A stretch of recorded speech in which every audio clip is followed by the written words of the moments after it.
आप सभी का स्वागत है।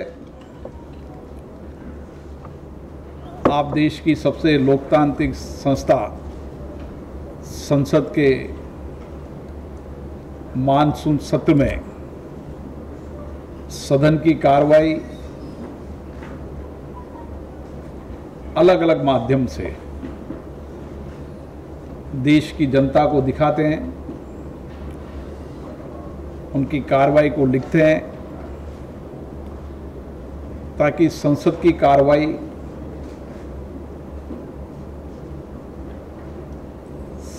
सभी जनता को देश में त्वरित गति से मिल सके। इसके लिए आपका हमेशा सार्थक योगदान रहता है। मानसून का ये सत्र जो छठा सत्र है वह 19 जुलाई से 13 अगस्त तक चलेगा। इस सत्र में कुल 19 बैठकें होगी। पिछले हम 14वीं, 15वीं, 16वीं लोकसभा बैठकों की अगर संख्या को देखें तो 14वीं में 110, 15वीं में 112, 16वीं में 107 और सबसे ज़्यादा बैठकें 7वीं लोकसभा के अंदर हुई है, जो अपने आप में रिकॉर्ड है। और विशेष रूप से कोरोना के इस संक्रमण के समय हमने 3 सत्र कोरोना के समय आउट किए, जिसमें सामान्य सत्रों की अपेक्षा से ज़्यादा माननीय सदस्य उपस्थित रहे, अपने संवैधानिक दायित्वों को पूरा किया। उसके लिए मैं माननीय सभी सदस्यों का अभिनंदन करता हूं। विशेष रूप से चौथे सत्र के अंदर सदन की प्रोडक्टिविटी 167% रही, जो अपने आप में रिकॉर्ड है। देर रात्रि तक बैठकर माननीय सदस्यों ने विधायी कार्य और संसद के अन्य महत्वपूर्ण कार्यों को में शामिल हुए। मुझे याद है कि वह सत्र के समय संक्रमण की रफ्तार तेज थी, लेकिन उसके बाद भी सभी माननीय सदस्यों की उपस्थिति अपेक्षा से अधिक रही। ये भी अपने आप में रिकॉर्ड है। सदन में जो हमारी समितियों की बैठक है, वो सामान्य समितियों की बैठक कोरोना के संक्रमण के बाद भी 500 से ज़्यादा सामान्य रूप से होती थी। इस बार 380 करीबन बैठकें हुई और अधिकतम विधायी कार्य उन्होंने निपटाए। इस सत्र के अंदर भी हमने कोशिश की है कि सुरक्षा की दृष्टि से सारे व्यापक इंतजाम हो ताकि सदन की कार्रवाई निर्बाध रूप से चल सके। कोरोना संक्रमण की दर कम हुई है, लेकिन देश के कई राज्यों में अभी भी संक्रमण 5% से अधिक है। दिल्ली में संक्रमण कम हुआ है, लेकिन संसद में सभी राज्यों के माननीय सांसद आते हैं, इसलिए पिछले सत्रों की अनुसार व्यापक सुरक्षा इंतजाम और सदन के अंदर बैठने की व्यवस्था भी सुरक्षा की दृष्टि से कोविड मापदंडों का पालन करते हुए सामान्य दूरी पर हमने व्यवस्था की है। मुझे आशा है कि माननीय सदस्यों का हमें इसमें भी अपेक्षित सहयोग मिलेगा। RT-PCR की सुविधा यहाँ पे हमेशा उपलब्ध रहेगी। माननीय सदस्यों के लिए भी और जो भी माननीय गणमान्य व्यक्ति सदन की कार्रवाई के हिस्से हैं और जो पत्रकार जगत के लोग हैं उनके लिए भी 24 घंटे RT-PCR की सुविधा उपलब्ध रहेगी, ताकि कभी भी हम जांच कर सकें और उसके रिजल्ट भी हम अपेक्षा करेंगे कि 12 घंटे के अंदर से कम समय में उन सब के रिजल्ट आ जाएं। जहां तक टीकाकरण का सवाल है, अधिकतम मान्य सदस्यों ने कोवैक्सीन या कोविशील्ड या अन्य वैक्सीन लगा लिया है। इसमें से 311 मान्य सदस्यों ने सेकंड डोज की भी वैक्सीन करा ली है। कुछ 23 मान्य सदस्य हैं जिनके अभी कोवैक्सीन या कोविशील्ड या अन्य कोई वैक्सीन नहीं लगाई है। उसका कारण कुछ लोगों के अभी कोविड के लक्षण हुए थे, उसके कारण वो नहीं लगा पाए, और 2-3 मान्य सदस्य हैं जो मेडिकल के कारण नहीं लगा पाए हैं। बाकी सभी मान्य सदस्यों ने वैक्सीनेशन का कर लिया है। सचिवालय के सारे स्टाफ को वैक्सीनेशन हो चुका है। हमने कोशिश की है कि मान्य सदस्यों के जो स्टाफ है उनको भी वैक्सीनेशन हो जाए, उसके लिए व्यापक व्यवस्था की गई थी सभी डिस्पेंसरियों में। आप लोगों से भी आग्रह है कि यहाँ पर सुविधा है डिस्पेंसरियों में, आप भी वैक्सीनेशन की प्रक्रिया को अपना सकते हैं ताकि हम सबको सुरक्षित रख सकें। सत्र के दौरान विधायी कार्य अन्य मुद्दों पर बिजनेस एडवाइजरी कमेटी की मीटिंग के अंदर फैसला होगा, निर्णय होगा, उसके अनुसार सदन की कार्रवाई चलेगी। 18 तारीख को सदन के सभी फ्लोर लीडर, सभी दल के नेताओं की बैठक होगी, जिसमें उन सब के विचार जाने जाएंगे। हमारी कोशिश है सदन में व्यापक चर्चा हो, विचार विमर्श हो, तर्क हो, ताकि हम सदन के माध्यम से देश की जनता का अधिकतम कल्याण कर सके, उनके बुनियादी मुद्दों को समाधान कर सकें। जो भी मान्य सदस्य सदन में मुद्दा उठाता है, सरकार ने एक सार्थक पहल की है कि 377 के जो भी मुद्दे मान्य सदस्य उठा देते, पहले लोकसभा सत्र के अंदर 60%, 35% के जवाब आते थे। अब 377 के जवाब विदिन 1 मंथ के अंदर उनको 95% के जवाब मिलते हैं। हमने कोशिश की है कि 19 तारीख को जब सत्र शुरू होगा उसके पहले सभी मान्य सदस्यों ने जो 377 के मुद्दे उठाएं उनके जवाब मिलेंगे। शून्यकाल के अंदर भी जो विषय उठाए हैं उसके बारे में भी सरकार ने बहुत गंभीरता से संज्ञान लिया है, और उन विषयों को भी सरकार ने संज्ञान लेकर मान्य सदस्यों को अवगत कराया। कई के लिखित जवाब दिए गए, कईयों को डायरेक्शन दिए गए कि मान्य सदस्यों से मिलकर जिन तथ्यों को उन्होंने उठाए उनकी जानकारी प्राप्त करें और कैसे समाधान हो सकते हैं उसके विकल्पों को ढूंढें।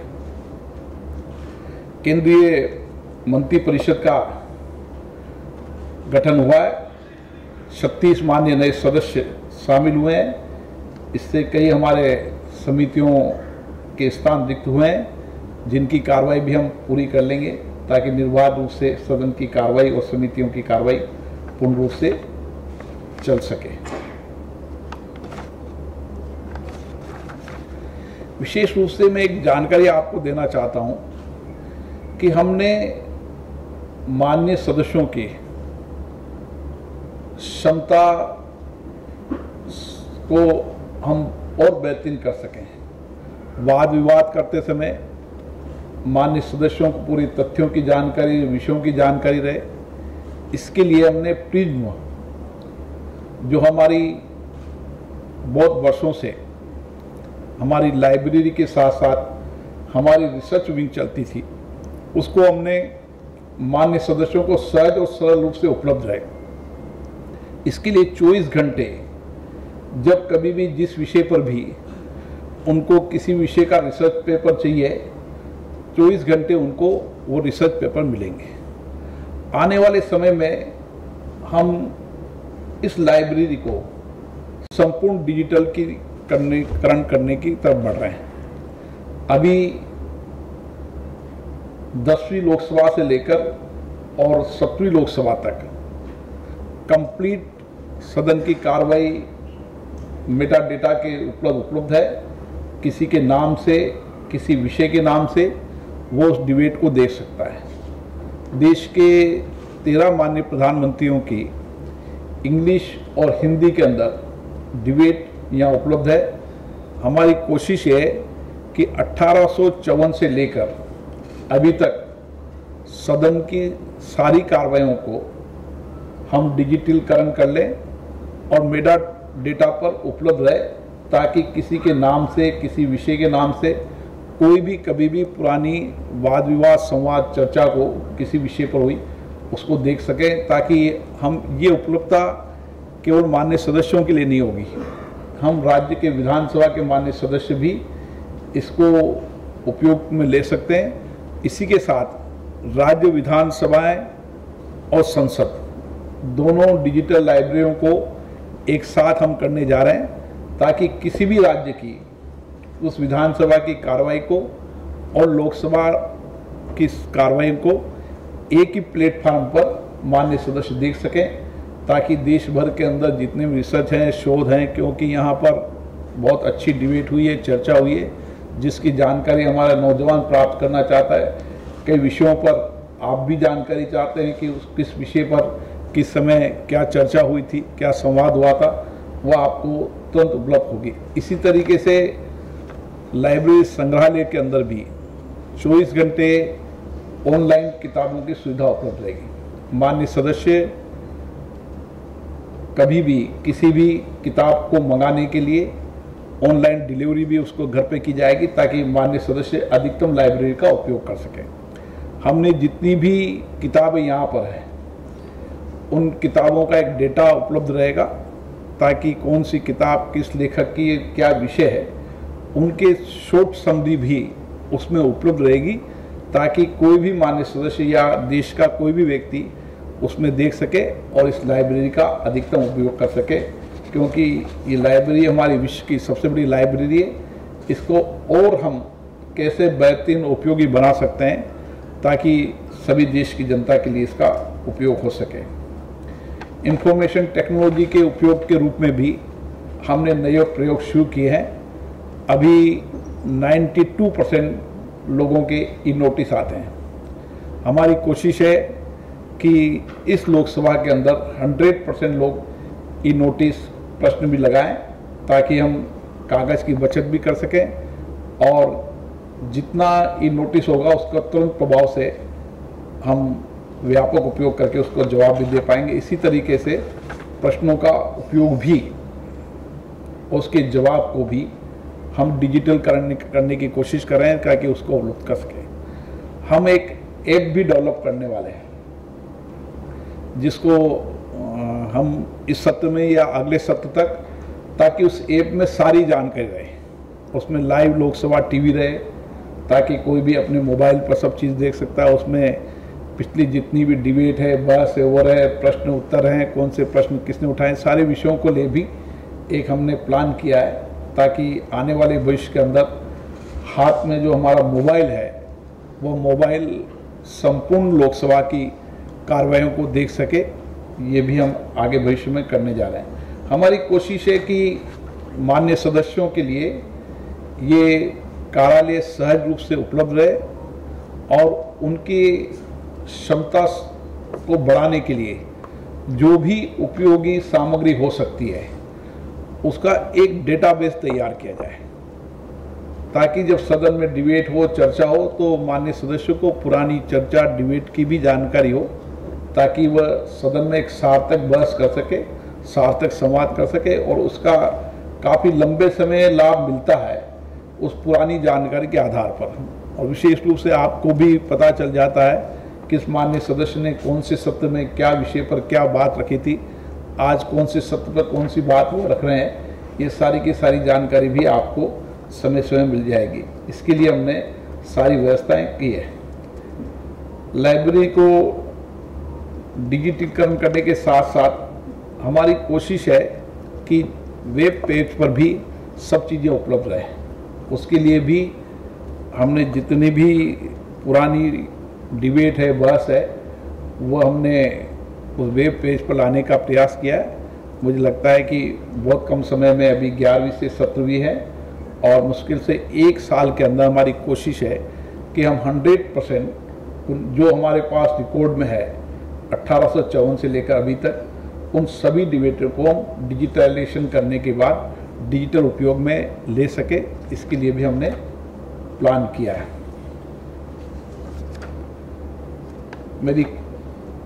मैं सभी दलों से मेरा आग्रह है कि आपने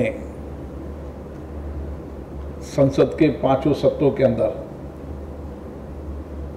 जिस तरीके का सार्थक सहयोग दिया, सार्थक चर्चा की, संवाद किया, देर रात्रि तक बैठकर सदन की कार्रवाई में हिस्सा लिया, देश के प्रमुख मुद्दों को उठाया, अपने क्षेत्र के मुद्दों को उठाया, इस सत्र के अंदर भी उसी तरीके का सार्थक सहयोग मिलेगा ताकि देश के हम महत्वपूर्ण मुद्दों पर चर्चा कर सकें, माननीय सदस्य अपने क्षेत्र के मुद्दों पर चर्चा कर सकें और विधायी कार्य भी कर सकें ताकि कानून बनाने से देश की जनता का कल्याण हो, कानून देश के हित में हो। इसके लिए भी सार्थक चर्चा हो। इसके लिए सभी दलों का अपेक्षित सहयोग भी है। सदन के अंदर हंगामा, व्यवधान कम से कम हो, इसके लिए समय समय पर पीठासीन अधिकारी भी हम चर्चा करते रहते हैं। मैं सभी दलों से भी आग्रह करूंगा कि हम अपनी बात को संसद में तर्क के साथ रखें। व्यवधान, हंगामे, नारेबाजी, वेल में आने, इसको एक्टिविटीज़ को हमें कम करने का प्रयास करना चाहिए। देश की जनता भी ये अपेक्षा करती है कि आप सदन में चर्चा करें, संवाद करें। कुछ महत्वपूर्ण मुद्दे हों तो जितनी गंभीरता से उठाना आप उठाएं, तर्कों के साथ उठाएं, संसद चर्चा के लिए, संवाद के लिए।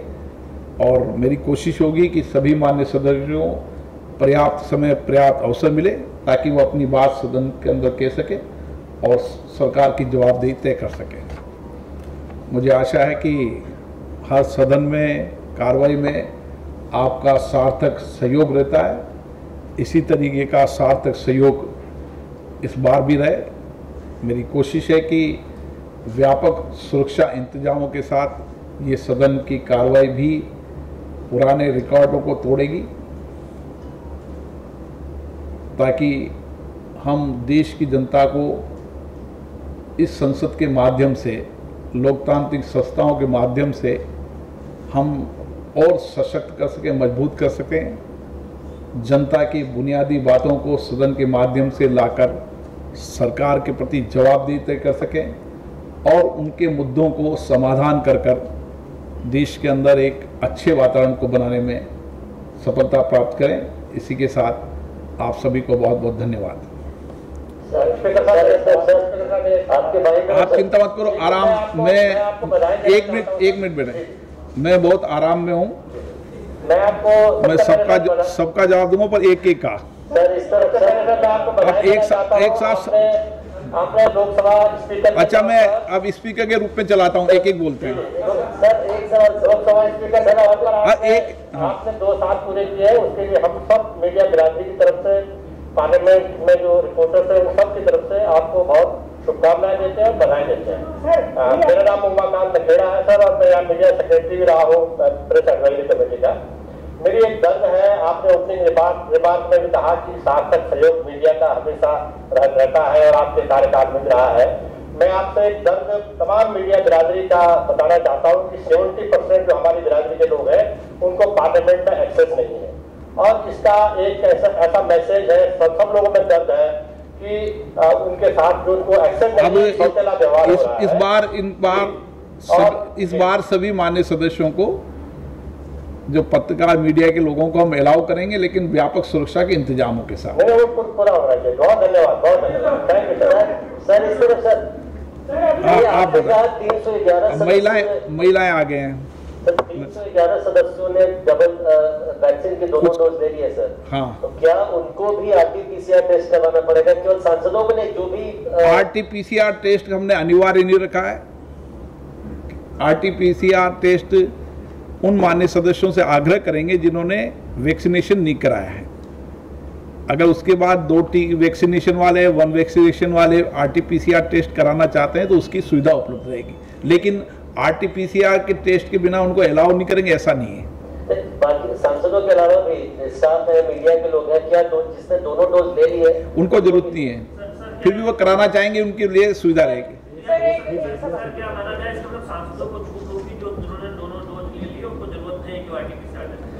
RT-PCR टेस्ट के लिए पहले भी हमने अनिवार्यता नहीं रखी थी कि कंपलसरी होगा कि RT-PCR के टेस्ट के बिना अलाउ नहीं करेंगे, लेकिन मान्य सदस्य देश की जनता का प्रतिनिधित्व करते हैं।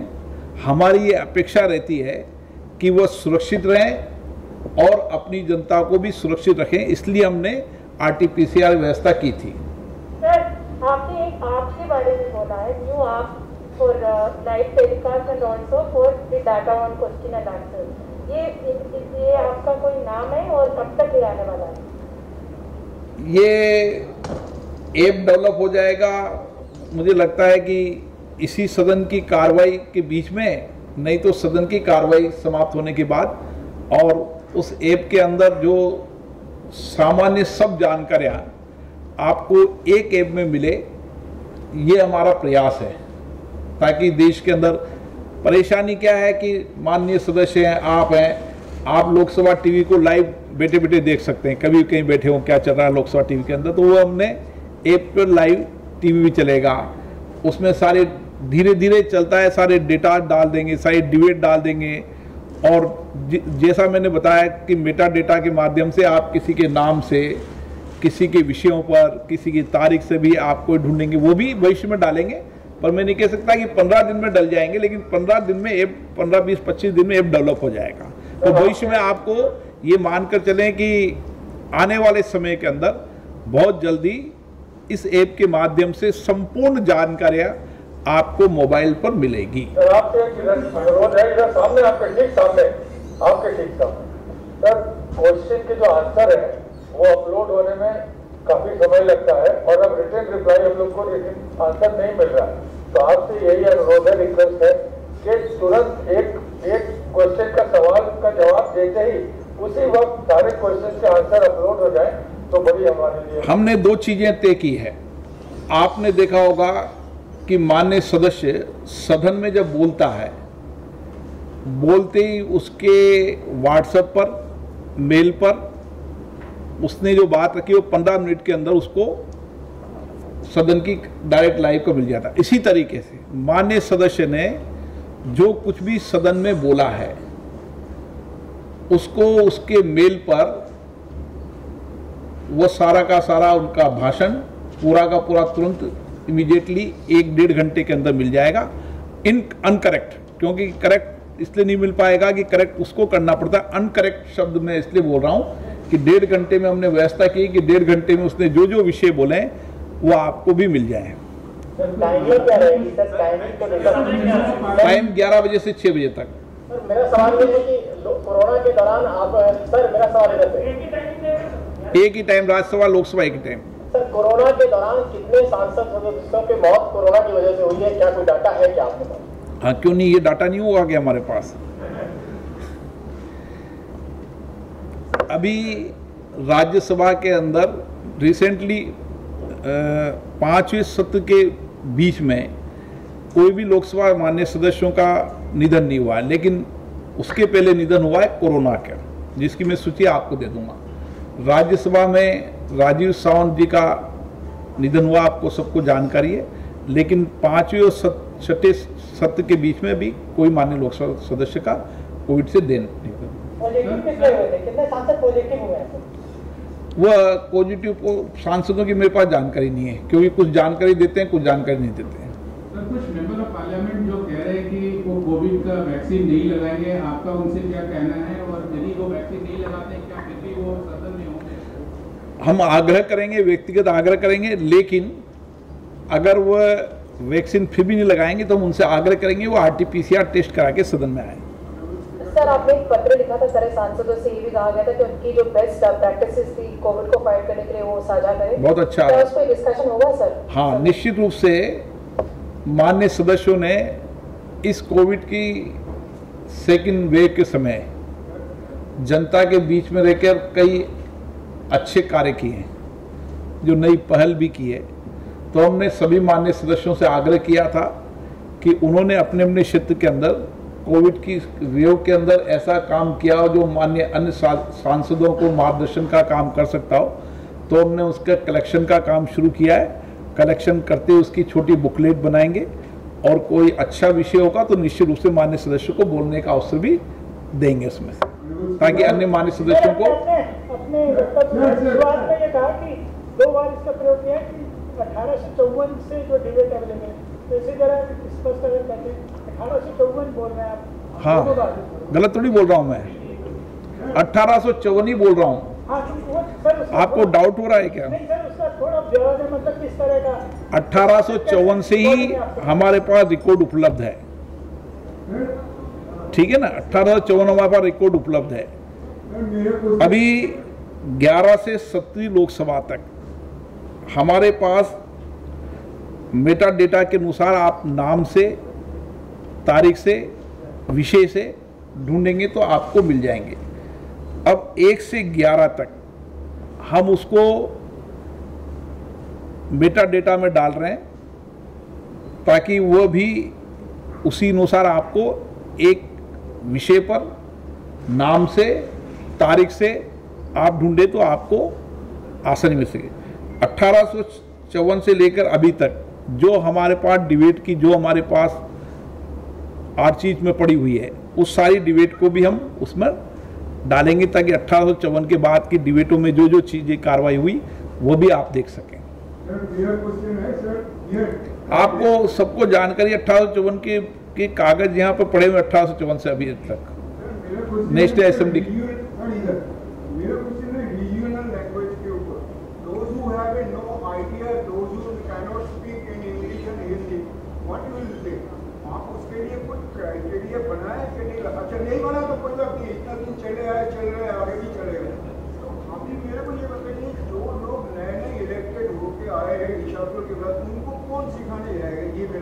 क्या सिखाने जा रहे हैं?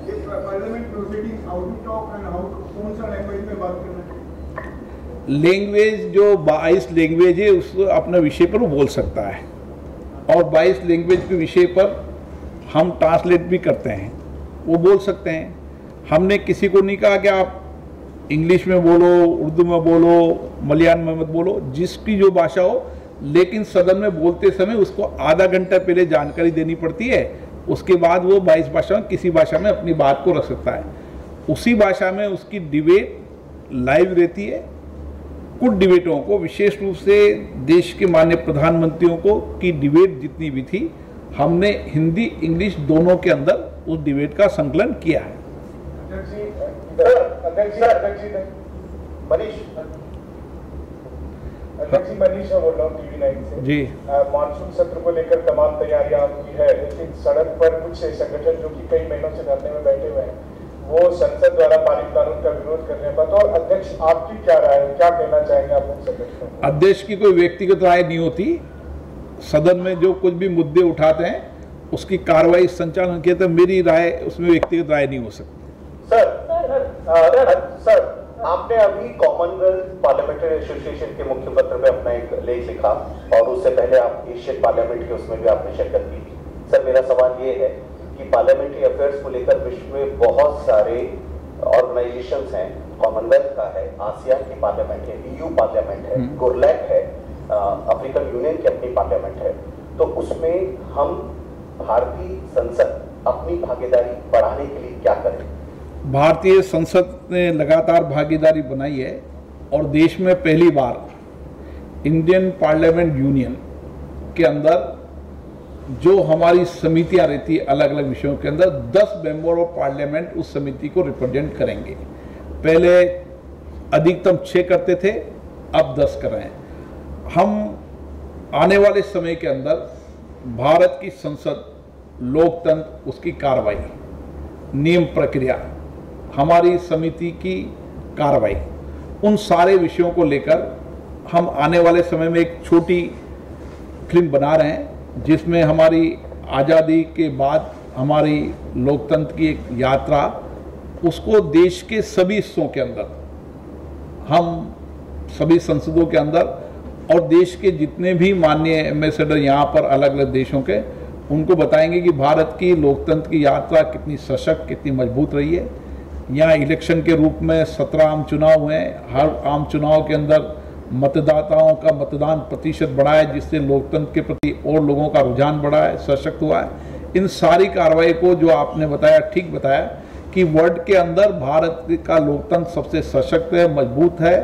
ये हम देश के सभी संसदों के अंदर बताने का काम करने वाले हैं। एक सप्लीमेंट्री क्वेश्चन सर, इन संसद के जो देश के अलग अलग संसद है, खासकर अफ्रीकन यूनियन की जो अपनी संसद है या गोरलैक्स की, मतलब लैटिन अमेरिकन, उसमें उनका ही पीठासीन को उनके अधिकारियों से बात की और वो उनके पास सबसे बड़ी समस्या ये है कि संसदीय प्रशिक्षण की व्यवस्था ऐसे छोटे देशों में नहीं है और वो हमारी तरफ बड़ी आशा की उससे देख रहे हैं। तो क्या वैसे प्राइड ये करता है और क्या इसे व्यापक स्तर पर? हम इस आपने सही सवाल उठाया और ये मैं आपको बताना चाहता हूं कि प्राइड द्वारा लगातार देश की सभी संसदों के साथ एमयू किया है। हमने कई देश की संसदों के साथ एमयू हुआ है ताकि हम हमारी सदन की कार्रवाइयों को उनका प्रशिक्षण कर सकें।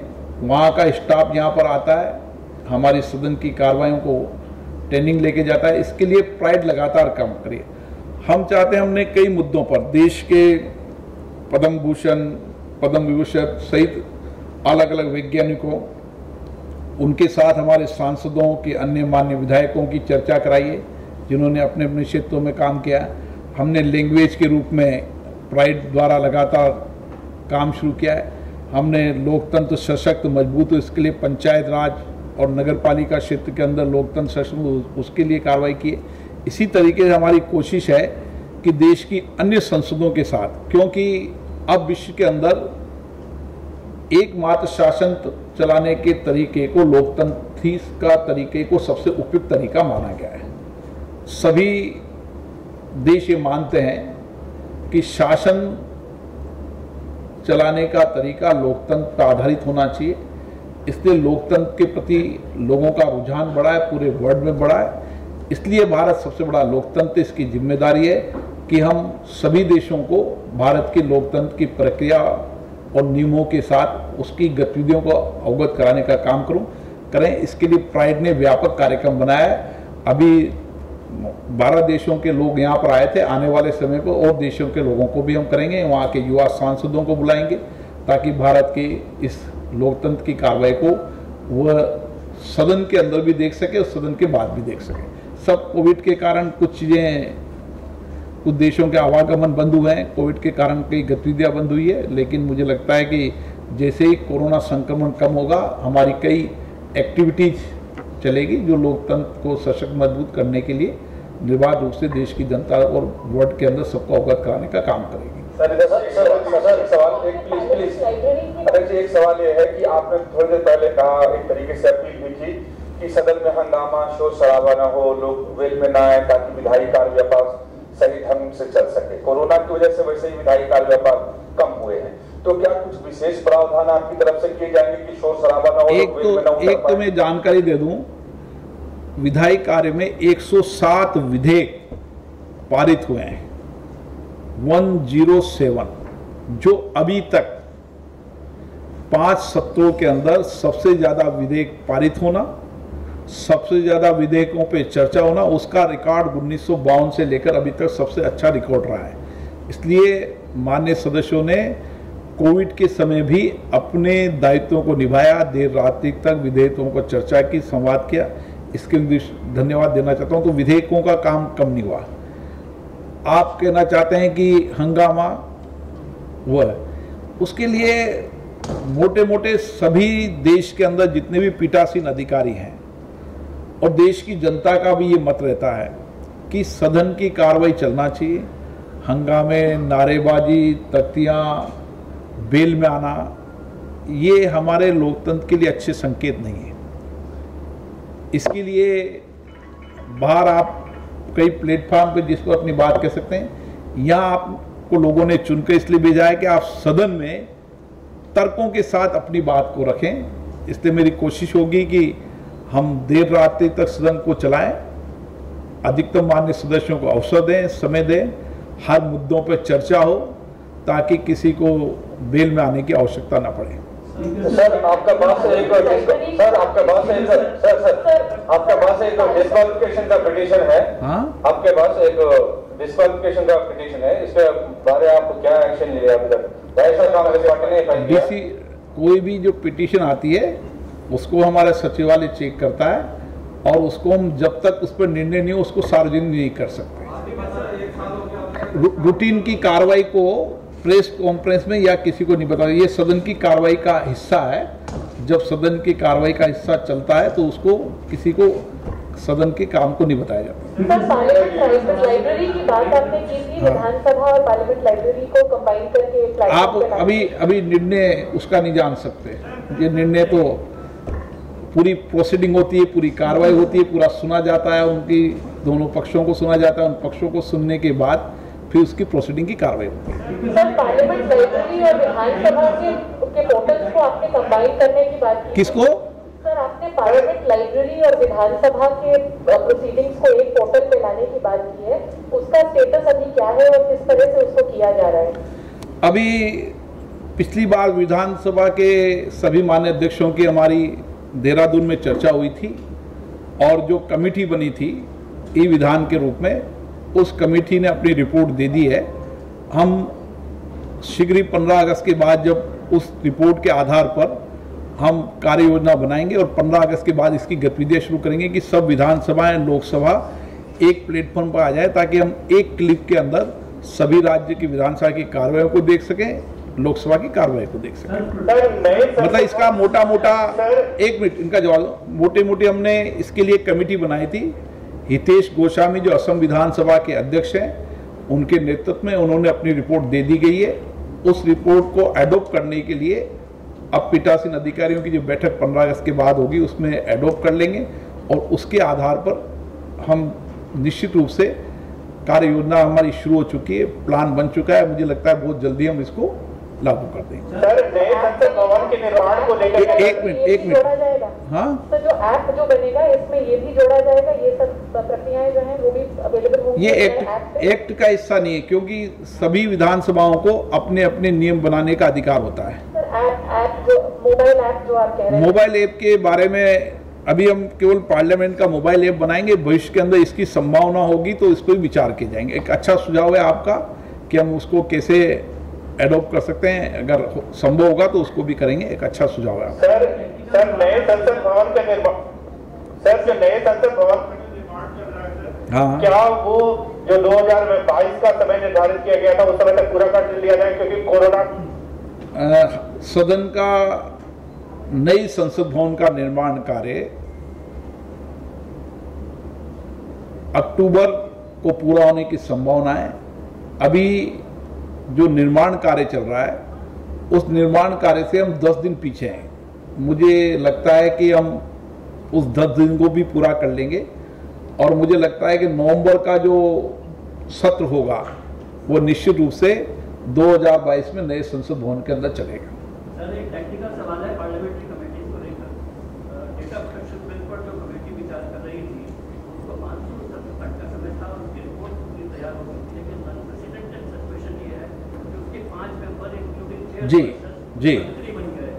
तो क्या आप नया चेयरपर्सन को चांस देंगे या उसकी रिपोर्ट जो तैयार हो चुकी थी उसी को संसद? जब माननीय मंत्री जी ने अपने नए दायित्व को संभाल लिया है तो वो कमेटी की चेयरपर्सन नहीं रह सकती।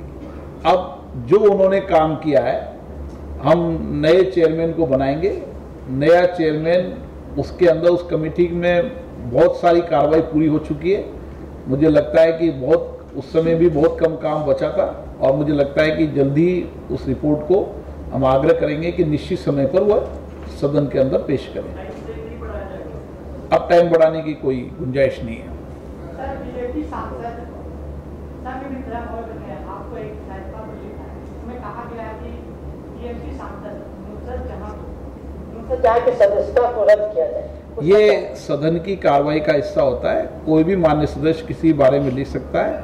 इसको जब तक पूरी कार्रवाई का पूरा हिस्सा नहीं हो जाए, उस पर निर्णय नहीं हो जाएगा, उसको सार्वजनिक डोमेन पर नहीं बताया जाता। सर, जो गठबंधन संसद है उनके लिए क्या स्टेप लेंगे, उसके बारे में भी आपके पास मीटिंग है? मैंने आपको बताया ना, इन्होंने पूछा ना, दल बदल कानून की एक प्रक्रिया होती है, उस प्रक्रिया का जो हिस्सा हो, उसकी कार्रवाई के हिस्से को जब तक उसमें कोई निर्णय नहीं हो जाता, कमेंट्री, रनिंग कमेंट्री उसके अंदर संसद की कार्रवाई की तरह नहीं बताया जाता। सर, इस पर टाइम लिमिट होना चाहिए सर। इसके लिए निश्चित रूप से आपने अच्छा सवाल उठाया कि दल बदल कानून के अंदर निश्चित समय होना चाहिए। इसके लिए पिछली बार भी हमारी पीठासीन अधिकारियों की बैठक में चर्चा हुई थी कि एक ऐसी प्रक्रिया निश्चित हो जिसमें टाइम बाउंड निश्चित हो, उस हम कार्रवाई का हिस्सा बना रहे हैं। निश्चित भविष्य में आने वाले समय में हम जो भी उसकी रिपोर्ट होगी, इसके आधार पर सरकार से आग्रह करेंगे कि एक कानून बनाए जिसमें दल बदल कानून में निश्चित समय और निश्चित अवधि में इसकी कार्रवाई पूरी हो सके।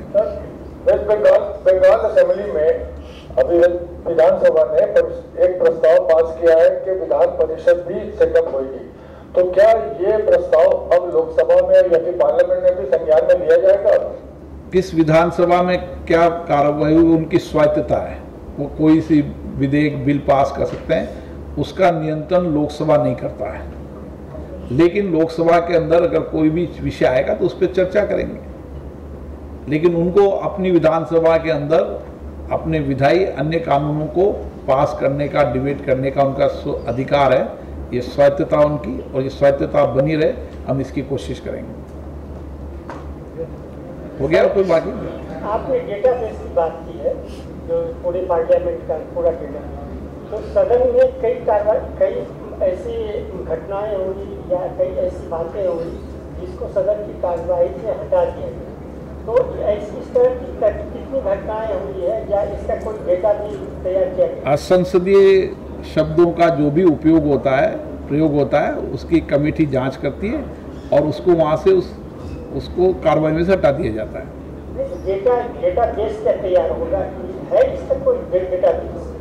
डेटाबेस सबका है, सदन की 1854 से मैंने बताया ना, उससे लगे अभी तक है। हाँ, अब आपका भोजन का समय हो गया है। मैं संदीप बोल रहा हूँ वर्तमान न्यूज़पेपर से। ये आपने, ये पार्लियामेंट जो हुआ है ये 99 ईयर्स ओल्ड है, और आपने बोल रहा है 1854 से 1854 से जितना डॉक्यूमेंट मतलब भारत में जो भी हुआ है आपके पास है, तो उसमें क्या नेताजी सुभाष चंद्र बोस के डिसअपीयरेंस की डॉक्यूमेंट रहेगा? जो भी 1854 से लेकर अभी तक जो भी हमारे पास रिकॉर्ड है, उस रिकॉर्ड को हम संकलित कर रहे हैं और उस रिकॉर्ड को हम डिजिटलाइजेशन करके उस पर डालेंगे। अब एक एक डिबेट के हिस्से की मैं जानकारी नहीं दे सकता कि कौन सा हिस्सा कौन जगह पर है। और पूरा देश का 1854 से जितना डॉक्यूमेंट, हाँ, जितना ये नेशनल असेंबली के रूप में जो डिबेट यहाँ पर हुई, इस सदन में नेशनल असेंबली के अंदर जो डिबेट हुई ना, उसका डेटे की बात कर रहा हूँ।